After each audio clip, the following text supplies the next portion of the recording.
big steps. Leverage those ancillary staff big time. Make sure that you're using them. Make sure that the clicks that the therapist are making to set the patient up makes sense. It's something that the therapist is providing of value, so the therapist buy in for the value that they're providing their patient. And then anybody that has a full-time schedule that's not listed as the RTM monitor, their only job after that point is just talking points with the patient. Hello, welcome to the Better Outcomes Show, where we explore the possibilities of a new healthcare. Each episode, we bring you a conversation with leaders across the healthcare industry, exploring topics ranging from new treatment techniques and interventions to novel service delivery methods and business models. And now your host, Rafi Salazar from Rehab U Practice Solutions, a leader in patient engagement and retention strategy. Let's explore the possibilities of a new healthcare. Well, hello again. Welcome to another episode of the Better Outcomes Show. I'm your host, Rafi Salazar from Rehab U Practice Solutions. And this week we're talking about RTM, or remote therapeutic monitoring. I know we've done a couple episodes about this on the show over the last couple of years since the codes came out in January of 2022.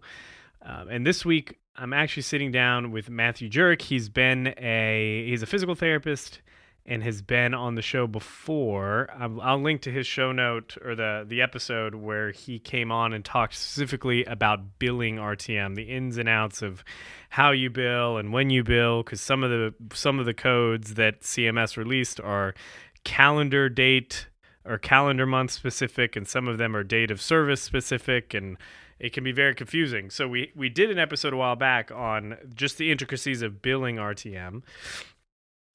We had another episode with Sarah Health about kind of the high-level overview, the value that RTM can provide, some high-level things to think about when you're integrating it into practice, into clinical practice. And then this week, we're sitting down and diving into kind of the specifics about what's the best way to implement a remote therapeutic monitoring program in a clinic. Should you have an individual clinician be the RTM monitor, kind of spearhead that as its own program within the clinic, or should it be spread load among clinicians? Things to think about when it comes to communicating the value that RTM can provide to patients, decreasing the barriers of just the administrative load of enrolling patients from clinicians. What should the face-to-face clinician's role be in relation to RTM? We talk about all of that kind of stuff. So I'll link to, like I said, the older show notes where we talk specifically about RTM, kind of the high-level overview and the billing piece. And then I'm also going to put up a link. Matthew has started offering a course for clinicians and practice owners who are interested in setting up an RTM program that's more than just kind of a one-off or an added feature, but really a core component of a practice. In it, he talks about specifically like the revenue model, how it works, the workflows, integrating into your practice, and all of that. So I'll link to that in the show notes as well. So without further ado, here is Matt Jurek talking about building a remote therapeutic monitoring or an RTM program in a private practice outpatient therapy clinic. Well, hey, Matt, welcome to the show. How are you? I'm doing great. Thanks for having me.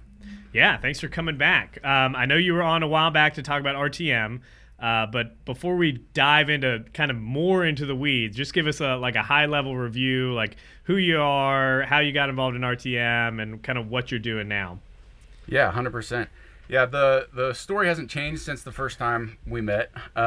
So that history still exists of back in 2022 searching for ways to support our lifestyle as a growing family that wanted to be more free. So my wife and I are both physical therapists, and we kind of jumped on a wild hair and started doing contract gigs so we could travel full time and homeschool our kids while we did it.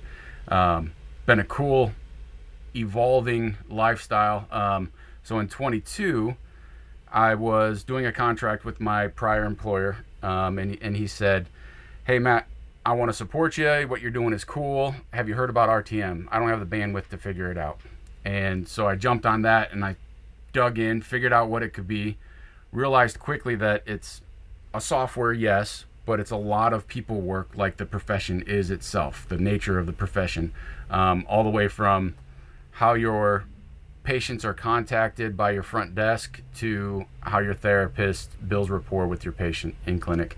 And nothing changes in the success when you talk about RTM. So going through the trial and error process, all the way to how do you navigate billing these codes as they exist, I was able to kind of position myself in a place where I could help other software companies out to figure it out, in their creation all the way to their onboarding of their clients, because they didn't have that clinic talk that I could do. So that's what I've been doing the last 2.5 years. It's been great. And in the meantime, in the present component of things, viewing RTM as a program addition, I think, has been lacking in just the space globally. It's really attractive to say, hey, can I recoup some of this revenue that I'm losing from decreased reimbursements?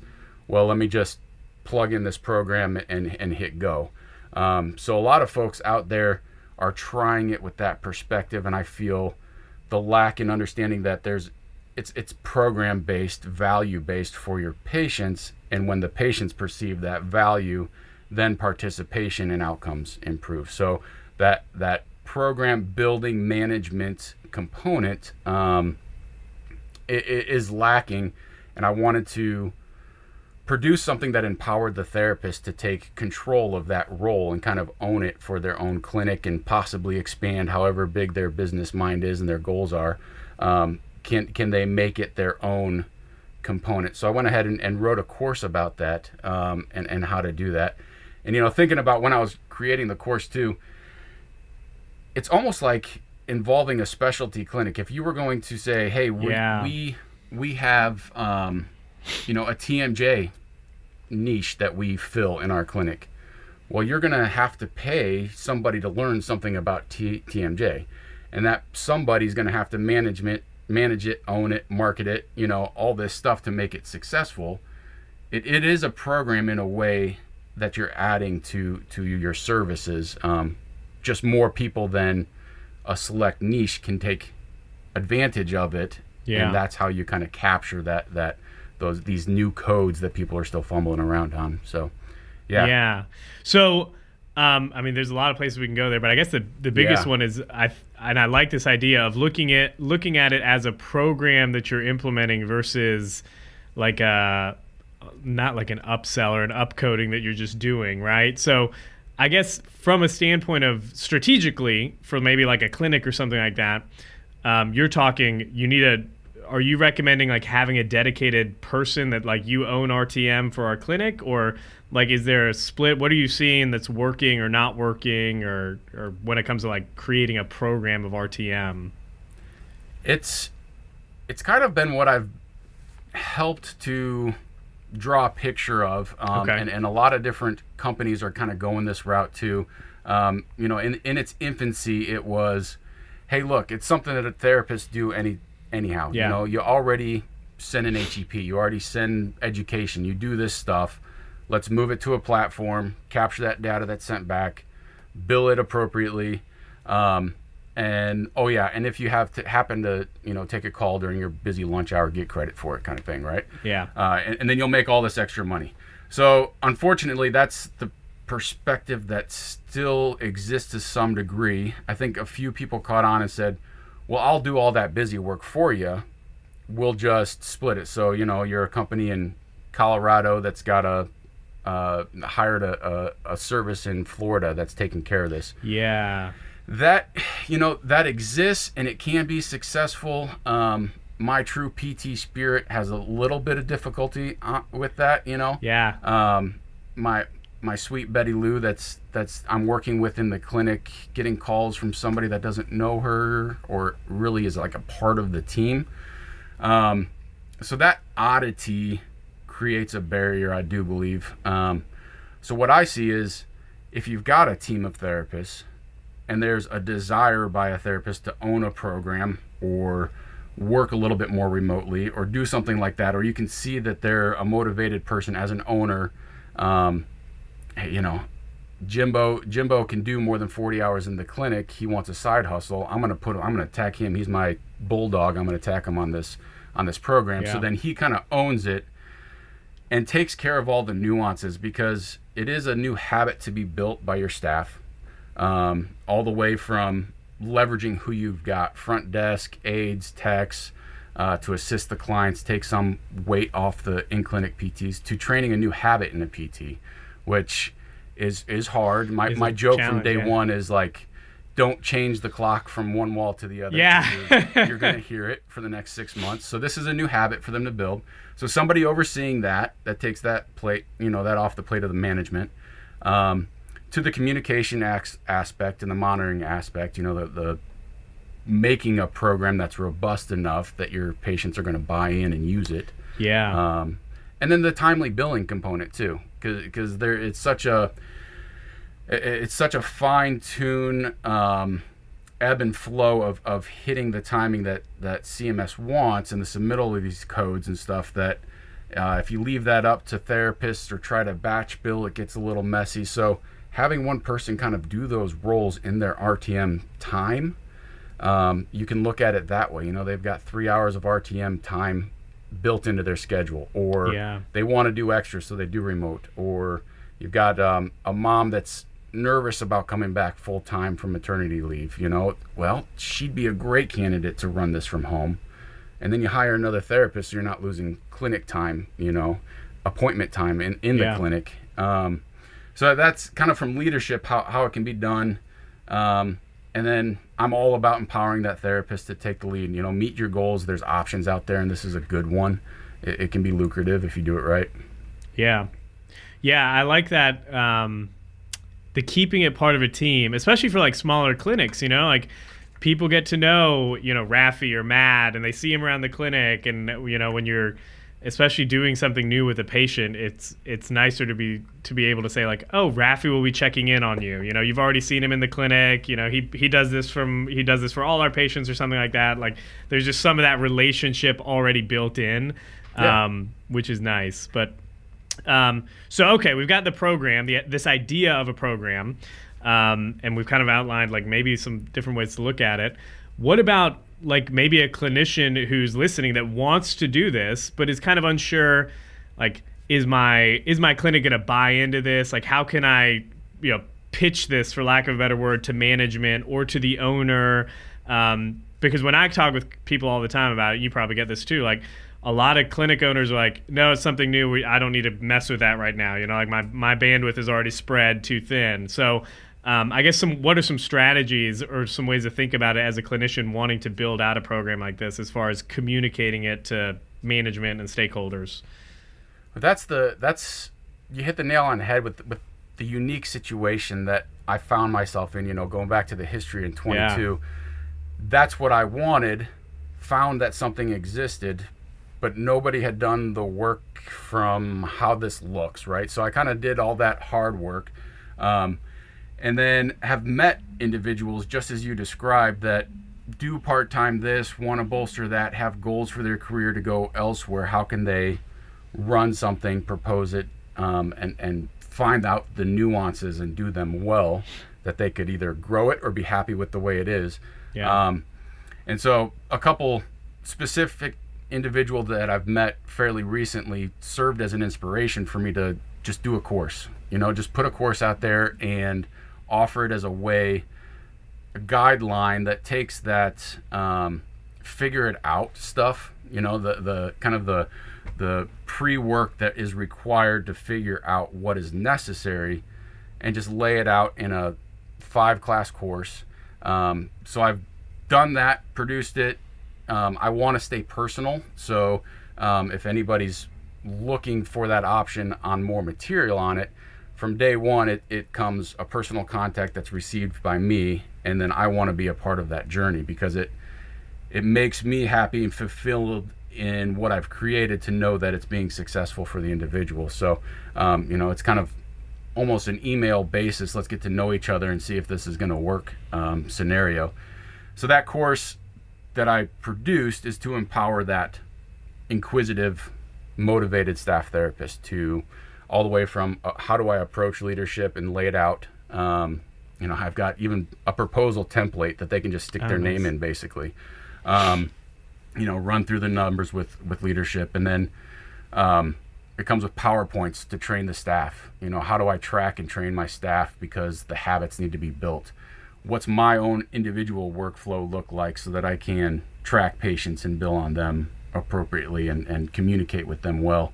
How do I build a program that's going to be fruitful for the patient too? Because that's where a big gap exists and fall off occurs when it's RTM. A patient's only going to do something.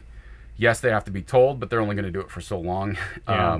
And trust the individual that's providing this good resource for them. So that's what the course entails. I can be available to consult with leadership as well. The points and the themes remain consistent for the clinic owner as well, though. Yes, it's viewed in the light of that motivated therapist to take the lead on it, which I think is a good thing. Ownership, if they see that as a possibility for an inclusion of RTM for their clinic space, then they can follow that model as well and say, hey, Rafi, look, take this course. It's good. It's going to lay out what you need to do. They can view it from that way. I am planning on doing a second course for leadership, speaking to leadership, but nothing's going to change in the flow of the concepts are the same. It's just a matter of Mm-hmm. And you mentioned something, so I'm thinking like the potential problems, right? Or like hang-ups with the RTM. Like you mentioned, one of the big ones is billing. Like no one really understands billing and timing. How is that a challenge specifically for PT and OT practices? Is it a matter of like, okay, if you don't bill, I know there's something like in the 30 days, it starts when you bill this code, right? Like what are some of the nuances there that people need to be aware of? It's, as it stands now, really based on timing of the submitting of the codes. Okay. So, for example, there's, the class 1 that I provide is a way for people to kind of gain their trust with me. So I offer that as free. Hey, let me gain your trust. And it's a lot of what is therapy per the current ruling, what is RTM per the current ruling, lays out the codes and stuff. So, but without getting into the nitty gritty, one of the codes is 98977. And that is, you have to have 16 days of data transmitted to you by whatever platform you're using of the patient out of 30. Okay, so when do I bill that? Can I bill that earlier than 30 days? What am I looking at? And what Medicare sees, as long as it's part of the plan of care, RTM, that first code, every 30 days you can bill that code. And it's a valuable code being reimbursed at, you look at Medicare with a secondary $50 per time that you bill this code. So every 30 days I can bill this code on this patient. Well, if you bill that code and they start in the middle of January, if you bill that anything short of 30 days, submit it anything short of 30 days, you will likely get denied on that second 77. So it's a tracking of when these codes were submitted. And then you compound that, that enough is complicated. Deserves something to track. You compound that with the communication codes as they're being termed. It's 8081, 98980. Those are on calendar months. So when do you bill those? Is it best to bill those at the end of a calendar month, beginning of the calendar month? Should I bill them with the 77s? So you need to track those and make sure that you're not overlapping the submittal of those codes within a calendar month. Yeah. So, that alone is like, whoa, okay, I need somebody parts. watching this, because I can't just stick it on my therapist's plate just to do it when a light turns green, because the systems, it's also a result of it occurred. EMRs were built on the old CPT codes, the time codes. Yeah. You hit your threshold, you can bill it. Yeah. You can bill it kind of thing, right? And so when RTM gets integrated into that, the EMRs are requiring you to submit it through the EMR, but they are not tracking the timing of submittal. They're only tracking, if the EMR is tracking anything, it's tracking the completion of the CPT code to be able to be billed, but it's not tracking the submittal timing. So there's an overlap where there are a fair amount. So it'll of tell you, 987 987 or 98980 is good to go, but it doesn't know or doesn't even track whether or not you billed it 15 days ago or 31 days ago. Right. That's up to the therapist, which should be. It should be the therapist's knowledge of what the heck they're billing to submit that code. To say, I did the work, I'm submitting this code, here's my documented proof of it. But the timing in a therapist's busy month will hardly ever coincide with that perfect 30 days kind of thing. There are tactics where you can kind of batch bill for the clinic, but then you're overlapping with discharges and it gets kind of messy. So you almost have to track per patient of what's happening to really minimize your denial rate on those codes. Yeah. And I guess a big piece of this then too is like the platform or the software that you're using to implement RTM. So just high level, like what should people be looking for? Like I want to do RTM, got the proposal in place, or I have an idea. The next step is like, okay, what platform am I using? And kind of what are the big points to look out for, big features maybe to avoid or to look for when selecting a platform? Yeah, absolutely. Go into it with the mindset of it needs to start with the platform of what the therapists need to learn to give their patients. So if it's something new, it has to be really simple for the clinic therapist to turn on, because they are the decision makers at the time of eval. They're going to put it in their plan of care that RTM is going to be a part. They are the ones that are going to click and submit and provide this platform access to their patient, right? So one of the easier flows is to think, okay, if I have an HEP component that my therapists are used to using, I'm just going to send that along because that's something that therapists do as a part of their care already. With that comes issues. So that is one tactic of platform usage that's out there. Another one is, okay, if I can turn it on and just have this system message provide the value component, the extras on my behalf, and the patient engages, then that's another way to think too. So starting off with what's going to fit your culture the best, and what do you already have at your disposal that you might be able to not have to produce new habits just to use the software kind of thing. Because there are habits around the provision and encouragement of use for your patients that your therapists and front desk are going to have to do. Then the next step would be, what are the extras that can be automated within it?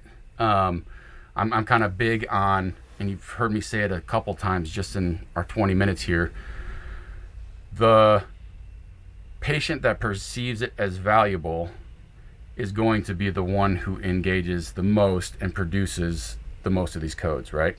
Yeah. Just like your care, a patient walks through the door, if they see what you're providing as valuable, they're going to return for the next session. They're going to return for the next session, right?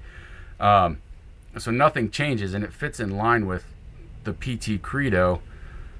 Let's not just give our patient busy work. Let's produce something that's going to fulfill a need for the patient and benefit their care. So if that platform provides a way to either automate it, has it existing in there, takes care of some of that busy work of communication and engages the patient so that overseeing, monitoring PT can then engage back and produce these communication codes, that's going to be a very valuable add. And then does it integrate somehow into your EMR, or are there plans for future deeper integrations of EMR? Because that's a messy thing where the EMRs are separate from the billing, is separate from the RTM platform. So now you're trying to get all three of these to communicate in a way that's still trying to get figured out. In the end, it needs to be a fusion of the EMR is kind of driving the RTM, and then the platform sitting in the background that's gathering the data. Like that's the optimal, but we're yet to get there. So, ask those questions of your platform during your platform demos of what EMRs are you integrated and how deep are you trying to get with them, and try to sort that out so that that eventually what you're using is going to become more one, in the future. Yeah. Yeah, I think that's a big one. I don't think people really take that into consideration when they're implementing anything new. Like, just sometimes logging, like opening up another tab and logging in again is enough for a clinician to be like, yeah, I'm not doing it. Not doing it, right? Yeah. Mm-hmm. Yeah. It's that easzy. Because they're managing all kinds of stuff, multiple patients, they're doing their own workflow. And so I guess from a clinician adoption standpoint or something like that, like, what is like best practice for integrating RTM into a workflow where it doesn't seem like this extra burden on the clinician? Because maybe you do have the PT that's managing the program, but there's still going to be some involvement from like the boots on the ground or the face-to-face clinician, right? High level. So in the course, I go into real specifics and even to the point of homework for your staff to kind of figure this out. But leverage your front desk and your aides to assist the patient and kind of set the table for the patient. Yeah. Even before the eval. This is an expectation. This is something that your clinic provides. Turn that light on for the patient before the patient even meets their therapist, that this is part of what you offer and why. So going through those steps first really relieves the sales pressure from the PT. Yeah. It's just expected, okay, at the end of your eval, you're going to be doing these things and this because it helps. Where am I sending this to? And then it just gets done. So it's a confirmation of their contact points to where you can deliver the platform. We're speaking a lot from outpatient perspective. It's different from like assisted livings and skilled nursing facilities. Those are better suited if there's a device that's going to capture mobility efforts. And there's some really good products out there that I'm happy to speak with you more on too if you're in that family. It becomes a little bit more automated, the data component. Yeah, because if they're using it, you're getting the data, it's getting sent. Yeah. And that's being tried in the outpatient world with, step counters and Apple Watch kind of communicating within platforms. So back to your question though, big steps, leverage those ancillary staff big time. Make sure that you're using them, make sure that the clicks that the therapist are making to set the patient up makes sense. It's something that the therapist is providing of value, so the therapist buy in for the value that they're providing their patient.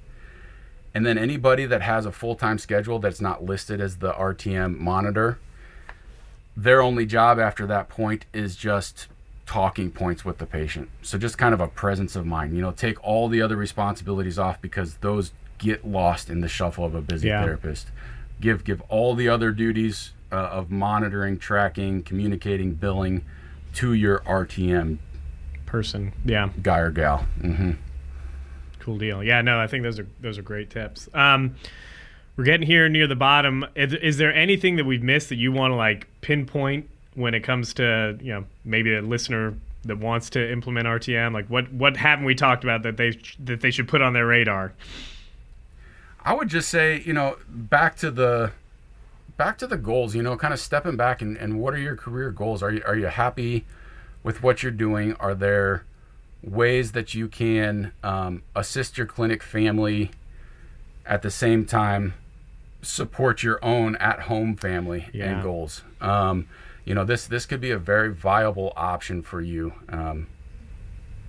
More so than just taking calls and stuff. If you really dig in, set the table right, have your points met with your staff, you could turn this into a nice side hustle, even all the way up to making your own RTM program for your state. You wouldn't even have to do things if you've got enough connections. And then from the owner's perspective is, this is a way to assist your staff. The happy staff is going to produce more, right? And current scenarios as an owner, we don't have more to give of what they want. They want more time and money, right? Yeah.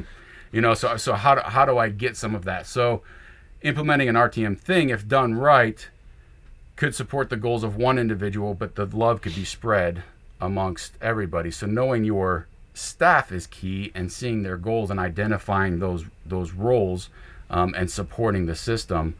That's kind of the ownership perspective of RTM to meet those financial goals, to help those productivity standpoints of your therapist, with allocating the duties to one person versus piling more on the plates of everybody. Yeah. Awesome. Cool deal. Well, Matt, where can people, one, connect with you, learn more about your work, and then where can they find the course? Yeah. So the way I'm starting things out, again, personal is one way to say it. Overhead is another way to say it for me too. So I have a landing page that you can find in Rafi's notes. But reach out to me through LinkedIn. Like, I like to hear the needs so I know how to meet you first, because it is becoming a more vast space. So to know where you are in the game. I tried RTM, it failed in our clinic, but I'm a staff PT that wants to try again. How do I attack that? To whoever in between can reach out and let me know a little bit of your story. So look me up on LinkedIn would be a great way to find me. Just search my name. The business that I operate under, my business is called Osprey RTM Solutions and Consulting, right? So Osprey RTM will get you there. That'll even get you there in a Google search, but my landing page will be in the we'll put it in the show notes. Yeah. And that's kind of the way I'm starting out, to see how this rolls and the interest. And so really the links for the courses and the free course that I offer up front to get to know me and know the what is RTM, comes from an email request. So there's buttons that are going to open up your email, and you have to type, I'm sorry, but you got to type me a message and say, hey, Matt, I'm interested, man. I found you here. So that's the way I'm going to start with, and I'd be really happy to talk a couple things over with anybody that's listening. Cool deal. Awesome. Mm-hmm. Well, Matt, thanks so much for being on the show. Have a good one. Thank you, Rafi. Well, I hope you enjoyed that conversation with Matt, talking about RTM and setting up a program and kind of the ins and outs of that. I think one of the big takeaways here is really, Matt mentioned it kind of in passing, but I think it bears mentioning and really focusing on, especially for those of us that are in leadership of healthcare organizations where you're talking about trying to get clinicians to do something, to offer something to patients. The big piece there, in my opinion, is not just walking them through the mechanics of this is how you onboard, this is the process for doing it, but really having a discussion with the clinicians, the people who are going to be the best, for lack of a better word, sales people in your organization who have the relationship with the patients, really explaining to them the benefits and the value that this program is going to provide to their patients, because that's what clinicians care about. They care about offering the best service to their patients, helping them get better, faster, delivering a high quality or high level of care. And simply running through, this is how you do it, these are the steps, these are the boxes you need to check, yada, yada, yada, isn't going to be enough for some clinicians. For many clinicians, they're going to want to know, well, why are we even doing this? Is this something just to make extra money, or what is the real value? Because once the clinicians truly believe and see the value in what they're offering to patients, one, they're going to be more apt to offer it, and two, they're going to be, convincing isn't probably the way you want to do it, but they're going to be able to advocate for it for the patient in a way that is much more meaningful and heartfelt than like oh yeah, we also do this, do you want to enroll?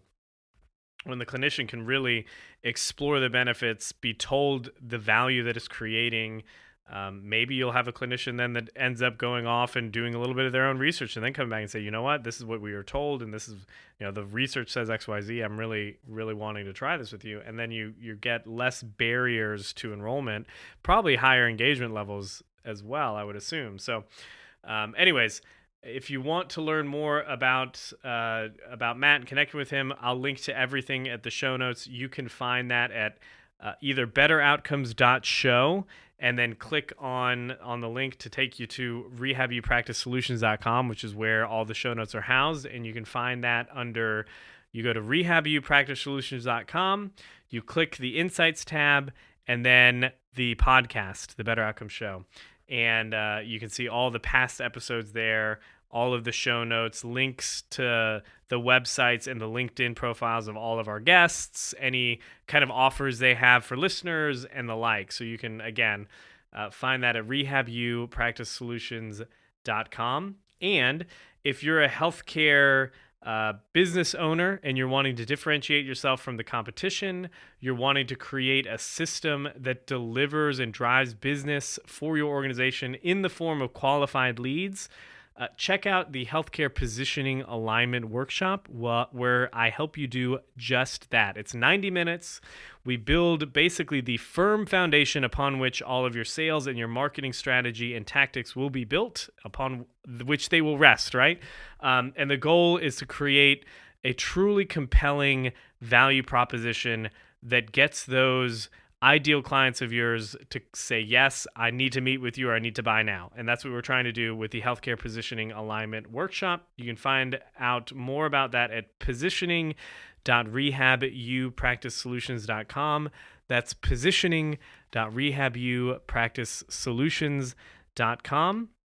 And if you want to hire me to speak at your organization, at your event, at your conference, or whatever, speak or train, we've set up a website for that, and you can learn more about that at speaking.rafisalazar.com. I know we're booked into probably midway through 2025, and we're already booking into September already, so jump on that if you want to explore having me come and do a private event with your organization or speak at a conference or something like that. We have that, again, that's speaking.rafisalazar.com.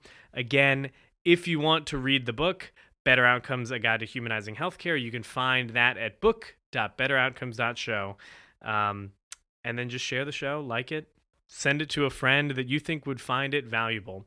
Other than that, until the next time, folks, be safe, be healthy. I will talk to you then. Thanks for listening to the Better Outcomes Show, where we explore the possibilities of a new healthcare. Our hope is that you walk away from each episode informed, equipped, and empowered to push the boundaries in your own practice or business. We want to give you the tools to help you build strong, long-lasting relationships with your patients and clients, helping meet their goals, improve their health, and achieve better outcomes. Learn more at www.rehabuppracticesolutions.com. We'll catch you on the next episode. Thanks for listening to another episode of the Better Outcomes Show with Rafi Salazar. This episode is brought to you by Strata PT. Strata PT is a single EMR platform and revenue cycle management service for physical, occupational, and speech therapy practices that helps you achieve a 99.99% reimbursement rate. If you'd like to learn more about Strata PT and see how their EMR and RCM works, head over to stratapt.com to book a demo.